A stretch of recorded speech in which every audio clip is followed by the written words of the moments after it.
In reality, only a select few individuals hold the power of influence. Not a pounce over a luxury item never to be owned, but real influence over police, governments, and even clandestine fraternities.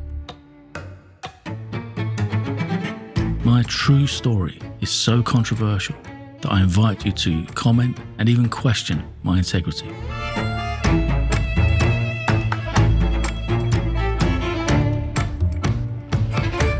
Episode 10. Cut above the rest. At this point, and she couldn't help it, Tara was an emotional Rubik cube. As a solved one face or cube within a cube, elements were missing elsewhere. She was pregnant, deserved every latitude and consideration. She didn't want to feel like this, and it was out of her control. These were her emotions, they were all over the place. Every forgiveness, latitude, understanding, complete, irrespective of anything. A mum-to-be, it's only right. I cleared her polished hardwood dining table, placing her flowers next to the sofa as I reopened the 2 boxes, finding the statements and photos. I purchased some lever arch files and began to enter the pages in the order as I explained to my mum. I had almost every available page filed and see the numerous missing pages. I created a spreadsheet and numbered all the pages, which I had highlighted the missing pages so that I can concentrate on locating them. I had begun to review a criminal appeal, my brother's criminal appeal, which is a daunting task. Bert had instructed Peter Cadman at 7 Bedford Road, London, to assist with his appeal previously, and I was going to go and collect the papers assigned from Giovanni from Wardrobe Place. Instead of allowing me to collect them from there, Giovanni had instead asked that I collect Bert's files from a solicitor's office in Romford. It was then that I drove onto the firm Paul Martin & Co. Solicitors at 10 Western Road, Romford, Essex, where I was greeted by Sandra Manick. I saw a dozen or so files, each with a reference beginning GDS and then 001 to 012. They were boxed and placed in the boot of the Jag due to the size of it. I couldn't wait to go home and try and insert the missing pages into the files I'd created. As I arrived, Tara was out of breath and looking a little flushed. "I think it's time," she said. I rushed her to the Chelsea and Westminster Hospital for a review. "She's coming," Tara kept saying, leaning backwards, unable to get comfortable.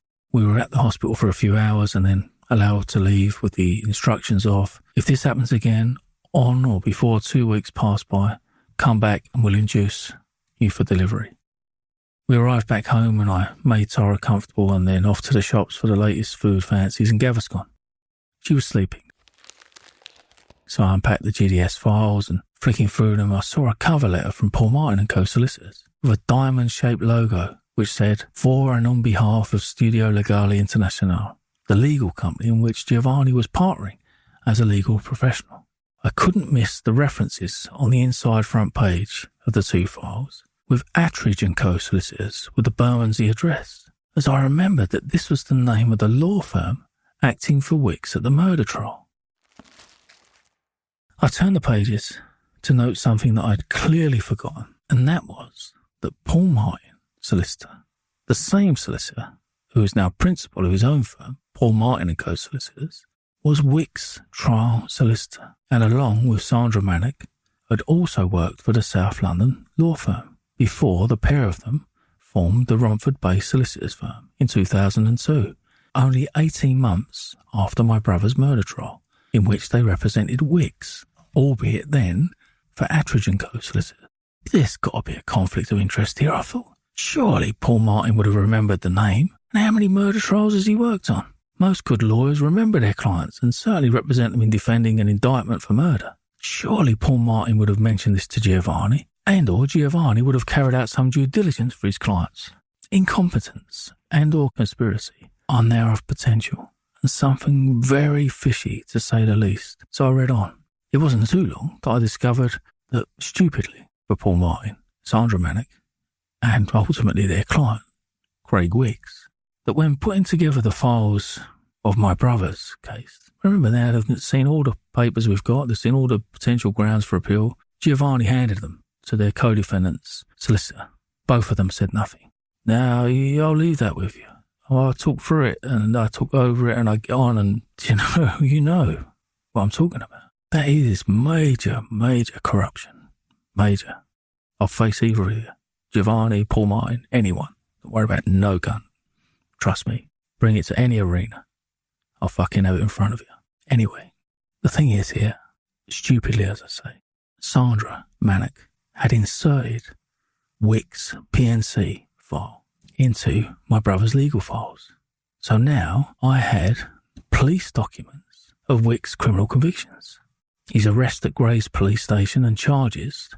Now, again, let's slow this down. 1 week before the murder, Craig Wicks was nicked at a party in Grays, according to the police files I'm looking at and statements, for possession of cocaine and alleged violence, ABH. He's on bail. 1 week later, he's arrested and charged with murder, and there are witness statements implicating him to the murder.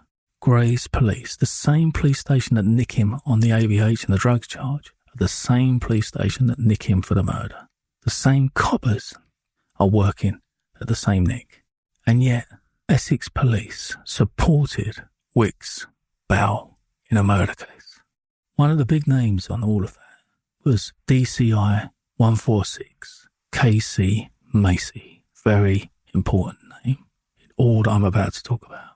He's one. Bright's another. DS Carter's another. There are a few very important people in this case. Although all the other police are important because they went along with it, colluded with them. Let's go on. So Craig Wicks was arrested at 5 to 3 on the morning of Sunday, the 22nd of February 1998, just in case anyone wonders whether I've got this or not. 17 days actually before the index offence on the 11th of March 98 and bailed until the 16th of April 1998. He was therefore on bail for possession whilst allowed to, and alleged violence, serious violence, ABH, and allowed to receive bail by the same police force that had nicked him for the other crimes, DCI Macy. It was bailed by PC 649 Leonard, and this is an excerpt taken from the police lab sheet itself. Quote, on interview, Wicks admitted possession of SS-1, that's his exhibit reference, and that it was cocaine. Wicks was also cautioned on occasioning an assault occasioning actual bodily harm, ABH, on the 12th of December 97. In Bright's book, Catching Monsters, at page 286, paragraph 1, quote, Bright says, the third man was discharged through lack of evidence.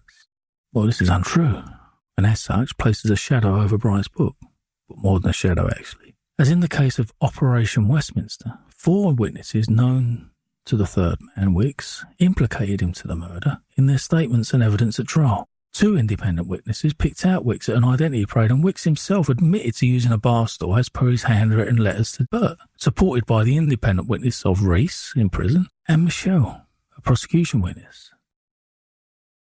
Tara was remote to the legal review, which was helpful, and was concentrating on which designer dress to buy for her little princess. Perfect. I prefer it that way.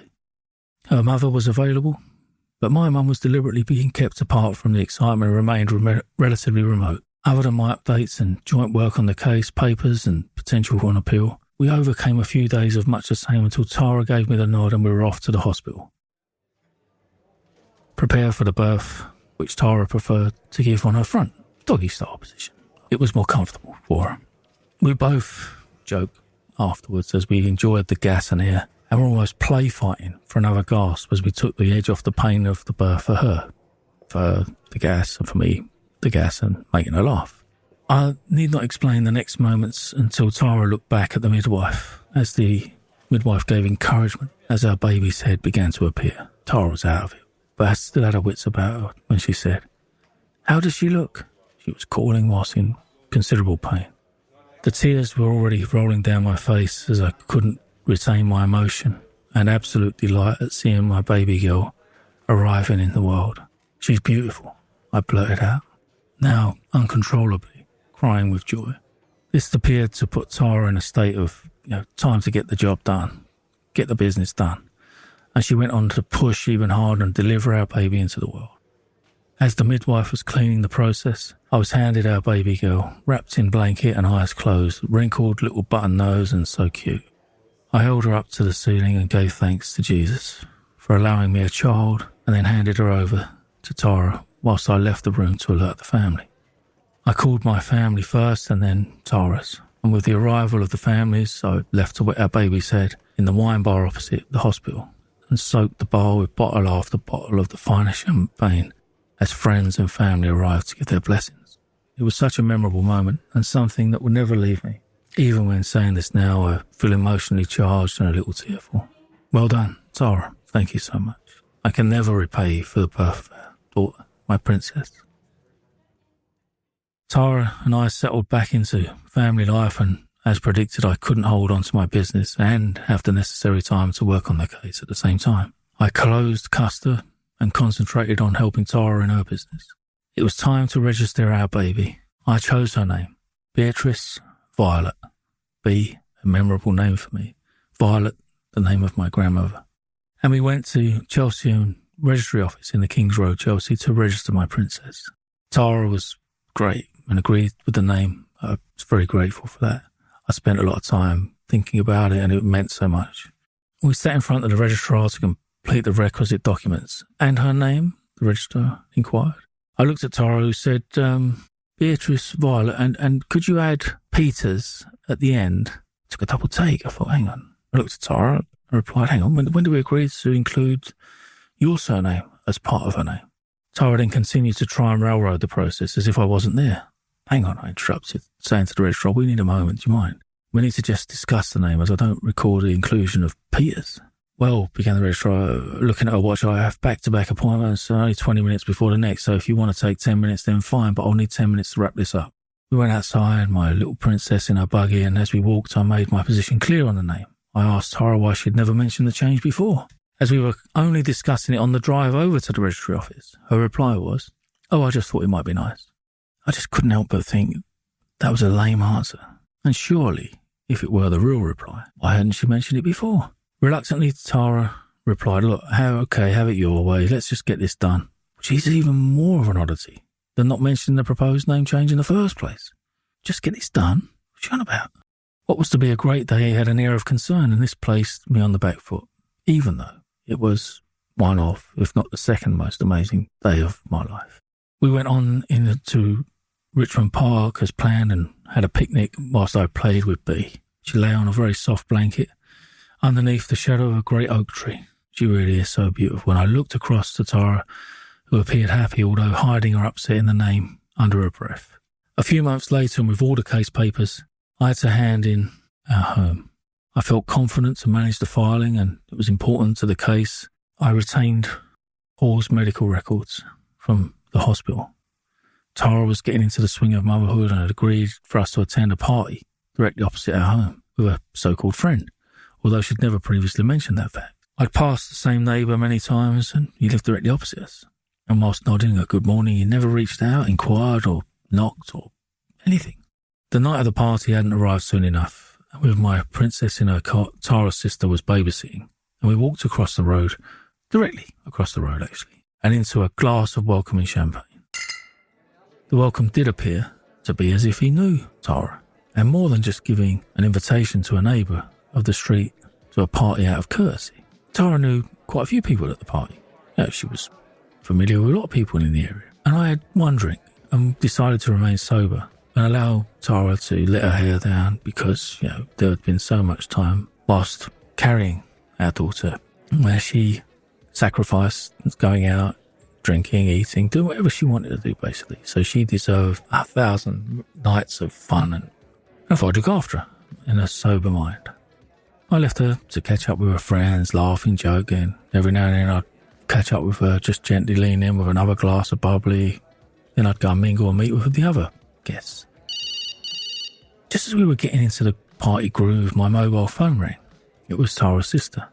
Bee's up. She's crying. What do I do? Don't worry, I said. Look, I'll be over now. She's probably just hungry, that's all. As I walked past the makeshift dance floor on my way back home, I saw Tara dancing provocatively with a male. I walked over to her and said, look, Bee's awake and I'm going back to feed her. I didn't expect to see the hand and feel the ignorance in preference to the dance, which upset me. It would. I had a responsibility to fulfill other than Tara's party antics, and so made some milk and held Bea in a blanket over my shoulder as I fed her. And then, with a short story about a pony, she was off to sleep. I mentioned to Tara's sister that I would be returning to the party and for her to call me if needed. As I returned, Tara was clearly paralytic, drunk, and 3 men I'd chatted with earlier came up to me and said, bit of a go at that one, eh? Now, in any other circumstance, irrespective of who or where it was or how many of them, they'd have just been on the floor, rolling around. But it seemed in that moment staged. Something wasn't right. Intuition, call it what you like. This is beyond paranoia. I just put it down to paranoia because I just couldn't tally it up. It wasn't paranoia at all. It's acute intuition. But you try to palm it off as something it's not, because the reality is just sometimes too difficult to bear. It would seem that I was being egged on. It felt like it had an air of the officer's ball. But again, silly boy was the reaction, even though I was twisted inside.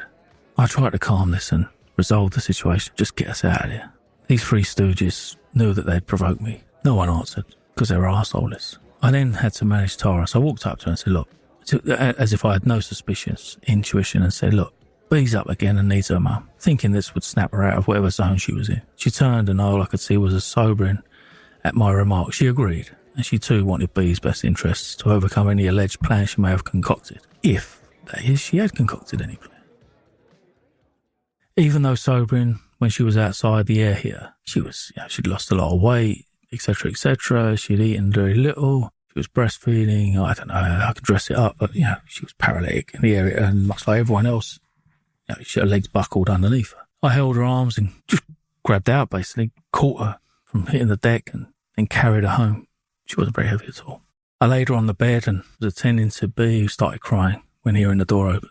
I returned and an argument transpired, and I can say no more of it other than I left and said to Tara's sister, look, take care of Tara. She's trying to breastfeed our child. She's paralytic.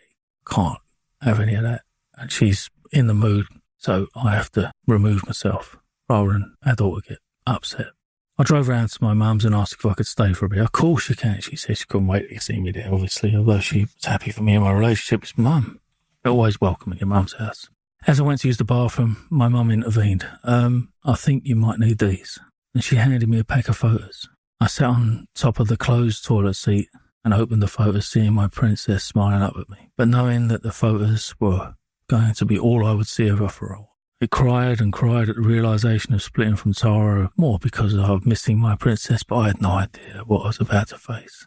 I wondered if by staying with Tara and swallowing all this nonsense, whether I could get over her antics and look after my child, but I wasn't prepared to go for any shit. I hadn't been through any shit. I've been through too much shit, but I wasn't prepared to swallow it. I dealt with all my shit, and you're going to hear it. You're also going to hear how fucked up and more shit I had as well, unfortunately. I could tell that my mother was giving me some tough love in bringing out my emotions to the fore when she said, look, you got to concentrate on your brothers now. Bee'll be fine, and you can fight that battle as much as you like. Just don't let it kill you. You're under a lot of pressure and have taken on the world.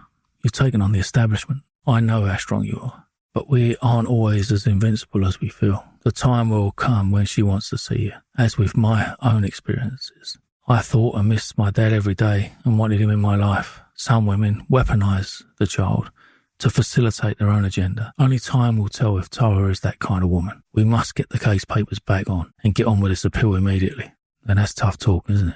But that's a talk from a mother who cares and wants to see her son survive. I called Tara asking to collect the case papers and received a reply from the police saying that I shouldn't return to the property unless there was a police presence. Tara had alleged violence but knew that she was lying. Was this part of her plan, and to what end? She also had my belongings, which didn't matter so much as my clothes would be replaced. What couldn't be replaced was the case papers that I had no copies of were of the utmost importance. You can collect your belongings on a date approximately 1 month later. This was the message, with do not reply underneath. The police will be in attendance. I'd closed my company, paid into the refurbishment of the flat. I was all out. My life turned back up on its head. Had little funds in reserve, no home, nothing. Chasing a pile of papers and a child, both of which meant more to me than anything in the world. I concentrated on collecting the case papers and how I was going to build a relationship with my daughter. When collecting my belongings, the police were there, as were approximately 20 bin bags, dustbin bags. I placed them into the little van I had and took them into my mum's one-bedroom flat. I opened the bags and tried to put them in some of my belongings away whilst I slept on the sofa. Now, I'm over 6 feet tall and my mum has a 2-seater sofa, so with arms on it, so you can imagine how comfortable that was. But anyway, I did it. I thought that I had located the case papers, but instead of these, and similarly to the administrative error of Paul Martin previously, when Tara returned what she thought were my papers, she'd included some of her own papers, photos, and a cassette of her own. In these papers was documents indicative of a broken relationship between her parents and her mother's disassociation with her father. This was a mirror.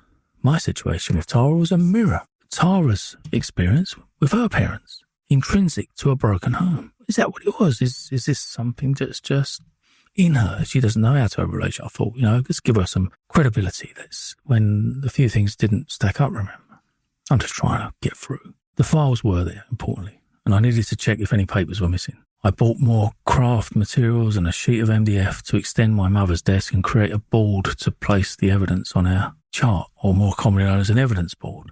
I bought a computer and a printer and made some shelves to research the case, this time with my partner in crime alongside me, my mum, and a key asset in uncovering the injustices in our family's case. Although I searched for all the papers, I couldn't find Paul's medical files. And when asking Tara for them, she told me that Paul had somehow given her permission to keep them. Now that in itself just underlines all of the concerns I had, but they are minuscule when you hear what's to come.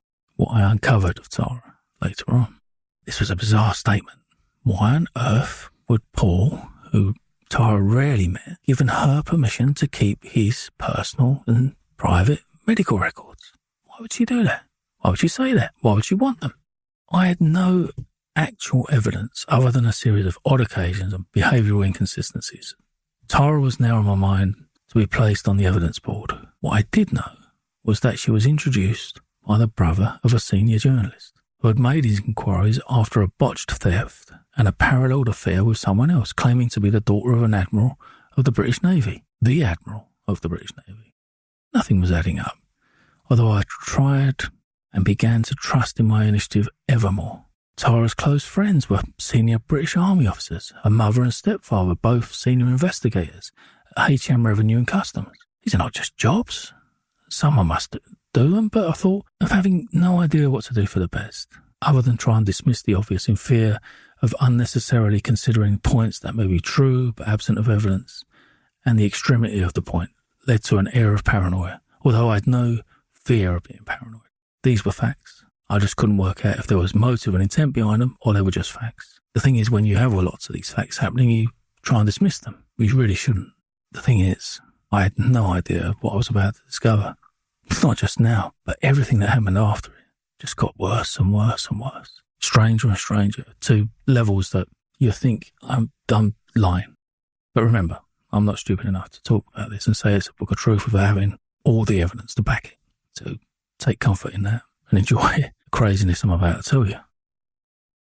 I placed our daughter first during a period of criminal case review and began by agreeing to waiver any financial interests I had in Hendon Road. Basically what I did was I handed all my financial interests over to Tara and said, look, keep that, look after our daughter, and when I get myself back into a positive financial position, I'll top it up.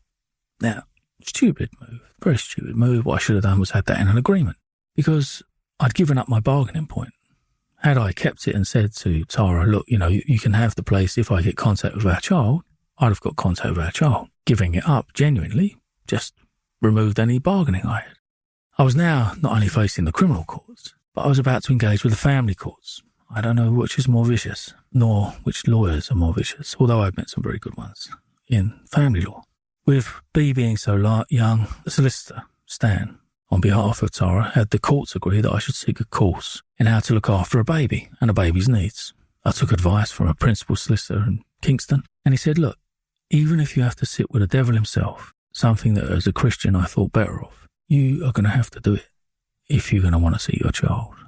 The court is going to place hurdles upon you that you can't believe, because they have to be careful. If you jump those hoops, adhere to what the court tells you to do, then you will find your way through it. But it isn't going to be quick. Your child's too young. They're always going to say that you're not cut out for this, you're not experienced enough, you're not this, you're not that. That's their way. That's the way they're going to deal with it. He gave me some straight up advice. I looked online and found a course in Putney, which seemed to fit the bill. Basically what I was being asked for was to go and do a course which allowed me to learn on how to look after a baby. Right? I didn't know if I was going to go and change nappies on dolls or what. I just didn't care. I was going to go and do anything. So with little or no money, didn't matter, I'd have found it. I paid 400 quid for the course, lasting 6 weeks. at the end of which I'd receive a certificate and hope that by presenting it to a court I'd have access for my daughter. How naive could I have been? But I arrived outside of a very large detached house on a side road just off of the Upper Richmond Road, not too far from Alan Fuller, funny. The host was very surprised yet welcoming. She obviously knew I was a male. She was very sympathetic, and I think she was a lawyer, but not in this area of a professional woman in a £3 million house. I was the first to arrive. I thought I was going to have another other men turn up and we're all in the same boat. As her other guests arrive, they're all women. And the course was more like a coffee morning for yummy mummies. I sat waiting for the course to begin, and conversation began with these women bitching about their husbands. How they work too late, party too much, maybe having an affair, fashion of the day, fucking dinner party. They were talking to me and listening to my thing and then going, oh, that's terrible. Right, by the way, did you see a bit of Jimmy? Oh, Jimmy, lovely. Oh, Fendi. Oh, fuck it, I can't believe it. Yeah, you won't buy me. Oh, no, I think that little tart on you, obviously, so you're getting him like that. And all this. 6 weeks of this, once a week. But I needed that certificate. I thought that certificate was my golden ticket when everything was going to be back to normal. On top of that, I'm skint. No prospects, pretty much, because I'm head down into a criminal case. So I sign on. Sign on. It's not that signing on bit. It's the bit where you don't get any money each week. So I'm limited. My resources are limited. The system has worked, infiltrated me, divide and conquer, abusing and affecting my finances. War-like tactics. Tara wouldn't agree to any form of unsupervised contact, and it seemed that her mother and her expert knowledge of family law, along with a solicitor she recommended, had the desired effect.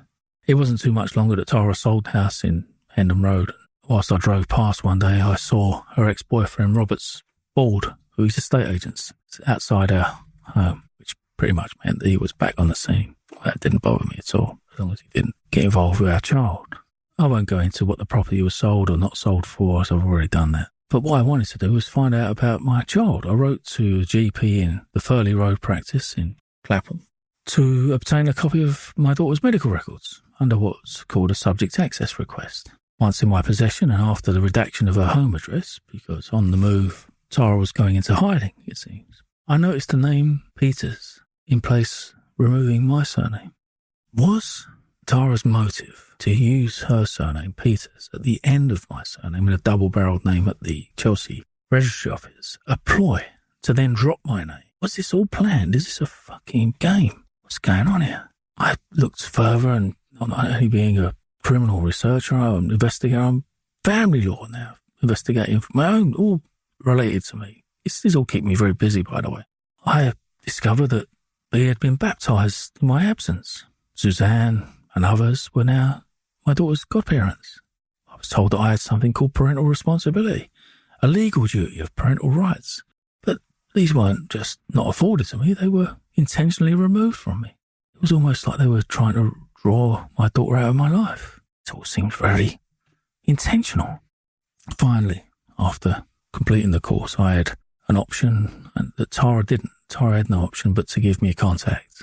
And the only means of contact was at a contact centre, supervised contact, which shortly after changed to unsupervised contact once the staff could see that there were no real issues. Sometimes in these things there are, as I say, judges have to be careful, these places have to be careful. People make false allegations against you, that kind of care has to apply. I get that. It's just difficult when you're in it and there's no issue when someone's weaponising the system against you. I had 1 or 2 hours a month and then 4 hours and then 6 weeks apart. And it's funny, I enjoyed my daughter's first birthday in a contact centre. I watched her take her first steps in a contact centre. I watched her favourite programme with her in a contact centre, that being the Teletubbies. But we created an unbreakable bond, and that's a bond that remains even today. I wasn't having to sit with the devil anymore. I'd already done that, it seemed, with Tara. What I needed to do now was to build a relationship with my daughter. I was right in leaving, I was right in staying away, as hard as it was, because ultimately I wouldn't have been able to live with Tara. Tara was not the person I thought she was, and I'll say a little more on it because I've said how it is. And I'll say something as we go on. You'll work out for yourselves how it really is. Anyway, I had to sell the M3 convertible. I lost 20 grand on that. I bought an old silver grey 3 Series BMW, probably 10 or 15 years older. All the other cars were gone, vans sold, everything gone, sold, pay the bills, lawyers' money until that run out. I was then driving this little automatic silver BMW, summerish September 2006 it was. And I was just about to enter the roundabout on Tibbetts Corner in Roehampton, southwest London. Windows down, and I was then smoking a cigarette.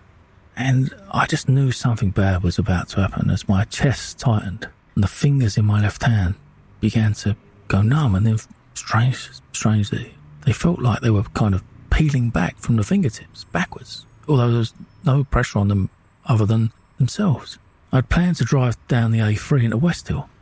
Had I done this, I'd have certainly died that day, because the traffic is always very bad and there's no way for help. Instead, intuitively believing something was going wrong with me, I continued around the roundabout, arriving outside St Paul's Cottage Surgery, as the pain in my chest was now excruciating and my mother very concerned.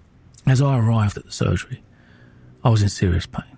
It felt like a heart attack. I parked in a doctor's space directly outside the practice, pulled up the handbrake, and then a car pulled up alongside me, a woman in it.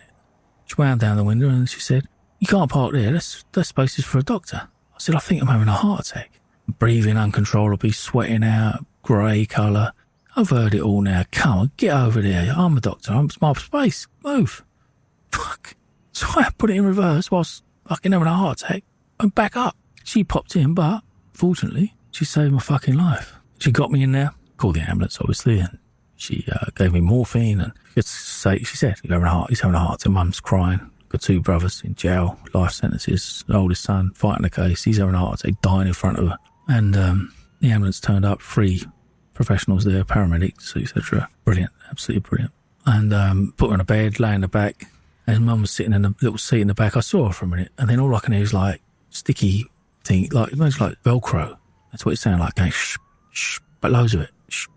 They wired me up to the monitor, heart beating, and I'm going, fuck it, yeah, getting worse.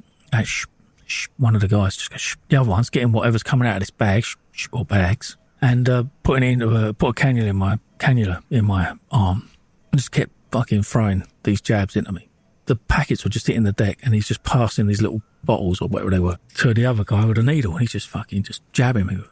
As I'm laying there, the ambulance, the alarms, the blues, twos ringing out, fucking mum screaming, crying, watching her son dying, fucking heart monitor slowing down, fucking I'm going out of it, fucking I'm drugged out, me eyeballs on morphine, and every time I get a shot, I've got 2 seconds of fucking hell, and then again when the fucking morphine wears off, and then they're on me again, fucking going on, racing down to St George's Hospital. And as I'm going down the road, I just was out of it. And I was laying there, and I could just remember hearing the button.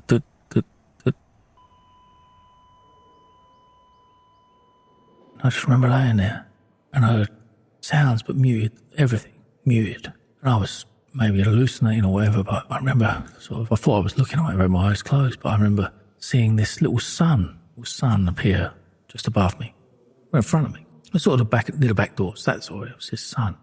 And it was the baby face of the Teletubbies, you know, that little fucking baby face that I'd watch with B.